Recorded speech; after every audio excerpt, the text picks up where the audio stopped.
In high school, I really loved my friends, and they really did not love me in the same way. And ultimately put me towards this mindset of, all right, well, what am I doing wrong? What's wrong with me that I'm not included, or I am not loved in the same way that I see these other people are? There wasn't a lot of times growing up where I truly felt like fully loved and seen by the friends and the people around me. I think in high school I placed my identity in a lot of the wrong things. I was an elite gymnast, and that experience is really tough on you. It leads you to be really critical of your athletic abilities, your mental ability to handle stress, your body. For most of my high school experience, the school that I grew up in just put a lot of emphasis on behavior and acting in a way that was righteous, and there wasn't a lot of grace. And so I think I kind of got the message in my head that I am what I do, and my achievements and my failures are my identity.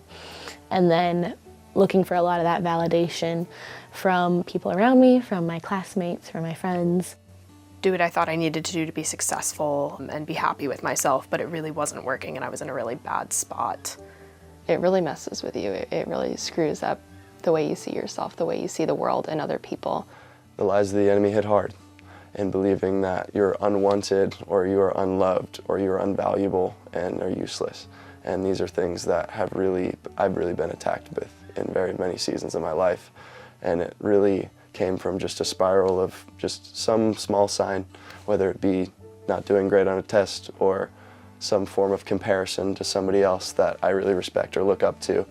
It took a lot of people and a lot of really specific love to really help me and understand I truly do have value. And just being able to learn how to preach the gospel to myself, to remember those verses that say, you are fearfully and wonderfully made, you are loved, you are made in Christ's image. And it's not just, all right, you messed up and now you do nothing. You're actually given this honor to serve the Lord. And you inherently have value, and yes, sin separates you from that, from God, and we are broken. But at the same time, we have so much value in Christ. And it's not about us, but it's about Him and just getting to serve Him. After being saved my sophomore year of high school, the redemptive work that the Lord has done in my life to change that has been...